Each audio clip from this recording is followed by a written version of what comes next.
This is a Paiseec S3 mobility scooter. This mobility scooter is light, portable, and folds to fit most vehicles. I'm Wyoming Rider, and I review electric bikes and occasionally other electric vehicles in the most rural state in the country. So come along with me on a new adventure. And now for the unboxing. Box came in great condition. Only one small hole in the back side you'll see here. So let's get it open and verify there's no damage to the scooter. Cut open the box, open it up. Very well packaged. We have our instructions, our basket, and our charger. And this is a 36-volt charger. Now we're going to pull out the scooter.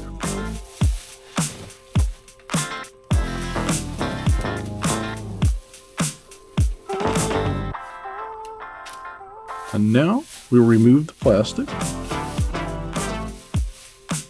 Really easy to do since the scooter only weighs 61 pounds. You see it's easy to lift up. It has roller wheels on the back. Makes it super easy to move around. Now all we have to do is just fold everything out. Lock it in. Same way with the seat. Pull it up and it'll lock in place. And sit down.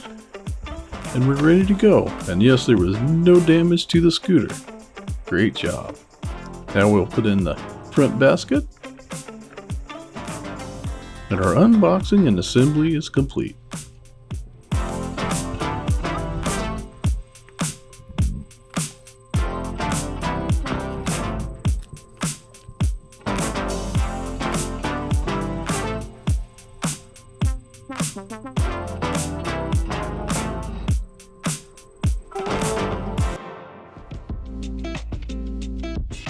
So now let's talk about the specs and features of this wonderful scooter.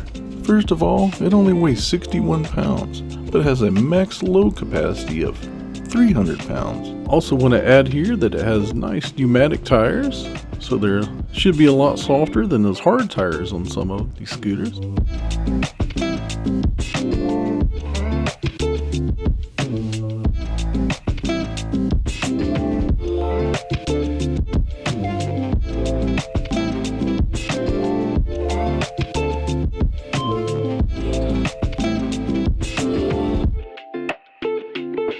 It has a 36-volt, 12 amp hour lithium battery that gives it up to 25 miles of range. It has a 250 watt brushless motor with high torque that should propel us up the steep hills, which will be tested out in the second video, so stay tuned for that. It has 3 forward speed settings, which is low, which goes 1.8 mile an hour. It has a medium, which goes 3.7 mile an hour, and a high that goes 6.2 mile an hour. And the reverse only goes 1.2 mile an hour. It makes an audible warning to let others know that you are backing up. Reversing. Caution, please.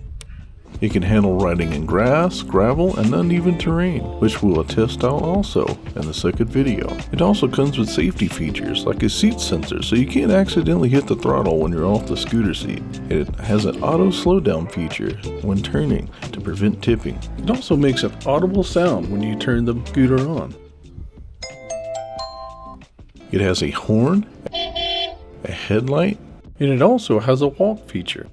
Hold the throttle lever to walk the cart and release to stop. And a decent sized storage basket that is easily removable. And it also has a convenient bag hook. The display is super easy to read even in bright daylight. It also has a comfortable seat and adjustable armrest.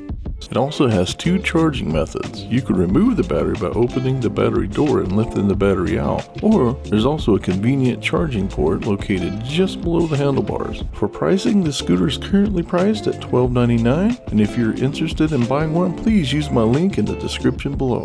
Now to give you my final thoughts. So let's go over some positive and negatives of this scooter I found so far. Positive note, man, it's lightweight, it's portable, easy to move around, and comes at a great price of $12.99. I do love the way it folds up and down. It makes it easy and convenient, doesn't take up much room, and it works really well. I love that it has multiple speeds and it also has reverse. That's a big plus. I love the bag hook, I love the basket, and the convenient charging port. And the seat is very comfortable. And I love that it has the pneumatic tires, so it does give you a little bit of cushion even though it doesn't have any suspension, but those pneumatic tires do help a lot. Love that the battery is easily removable, so that does give you the option to get additional batteries. The auto braking feature is really nice, makes it really easy for anyone to stop this. You don't have no brakes to pull, you just simply let off the lever and it stops. Other positive notes, I like that it does give you audible warnings, like when you're in reverse or when you're in walk mode, or if you're off of the scooter and try to pull the throttle, which does lead to the negatives. So on the negative note of those things, I would love to see a way to turn them off if you want to turn them off, because I could see those probably getting a little annoying to some people. Other than that, I can find no other negatives. It's a great scooter at a great price. So if you like this video, please like, subscribe, and share this video with others. And thank you so much for coming along on today's adventure. And I'll see you in the next one.